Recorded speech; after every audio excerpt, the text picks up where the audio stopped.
இயேசுவின் நாமத்தில் உங்களை வாழ்த்துகிறேன்.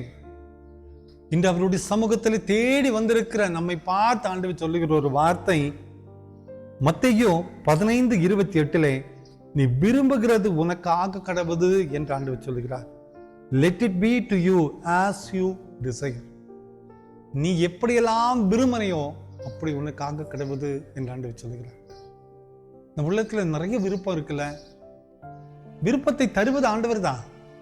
நிறைய முறை நம்ம யோசிப்போம், என் வாழ்க்கை இப்படியெல்லாம் இருந்து எப்படி இருக்கும், என்னுடைய வாழ்க்கையில் இதெல்லாம் நடந்தா எப்படி இருக்கும், என்னுடைய வாழ்க்கையில் இதெல்லாம் நிறைவேறினால் எவ்வளவு மகிழ்ச்சியா இருக்கும் என்று சொல்லி நமது உள்ளத்துல நிறைய விருப்பங்களை நாம் வைத்துக் கொண்டிருக்கிறோம். ஆண்டவர் சொல்லுகிறார், நீ விரும்புகிறது உனக்காக கடவுது. ஆண்டவருடைய சித்தத்தின் நிமித்தமாக நமது விருப்பத்தை ஆண்டவருக்கு தெரிவிக்கின்ற பொழுது ஆண்டவர் சொல்லுகிறார், நீ விரும்புகிறது உனக்காக கடவுது, உன் விருப்பத்தை நிறைவேற்றுவேன் என்று ஆண்டவர் சொல்லுகிறார்.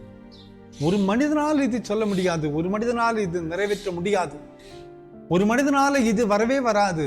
ஆனால் ஆண்டவரை நம்புகிற பிள்ளைகளுடைய வாழ்க்கையிலே அந்த விருப்பத்தை அவருடைய சித்தத்தின்படி தருகின்ற பொழுது நிச்சயமாய் அந்த விருப்பத்தையும் முழுமையாய் நிறைவேற்றுகிற ஒரு ஆண்டவர் தான் நம் ஆண்டவர்.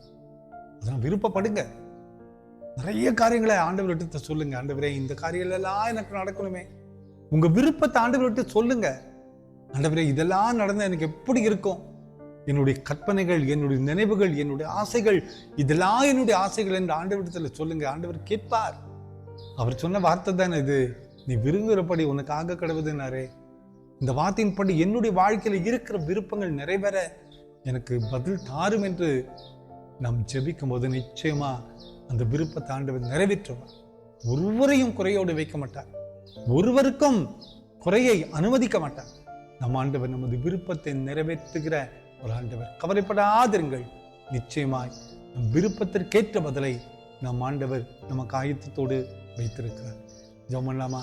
அன்பின் ஆண்டவரே, இந்த செய்தி கேட்டுக்கொண்டிருக்கிற ஒவ்வொருவருடைய விருப்பம் என்னது என்று அறிந்த ஆண்டவரப்பா, உள்ளத்தின் விருப்பத்தை நிறைவேற்றுகிற ஆண்டவர் நீரப்பா. விருப்பத்தை நிறைவேற்றும் அப்பா, உங்களுடைய சமாதானம் எங்களோடு கூட இருக்கட்டும். இந்த செய்தி கேட்டுக்கொண்டிருக்கிற ஒவ்வொருவருடைய வாழ்வில் நீ பேசும் அப்பா. பிறந்த நாளையும் திருமண நாளையும் நினைவு கூறுகிற ஒவ்வொரு பிள்ளைகளையும் நீங்க தொடுங்கப்பா. உங்களுடைய மகிமை கரம் கூட இருக்கட்டும், காத்துக்கொள்ளும். இயேசுவின் மூலம் ஜெபங்களும் எங்கள் நல்ல பிதாவே.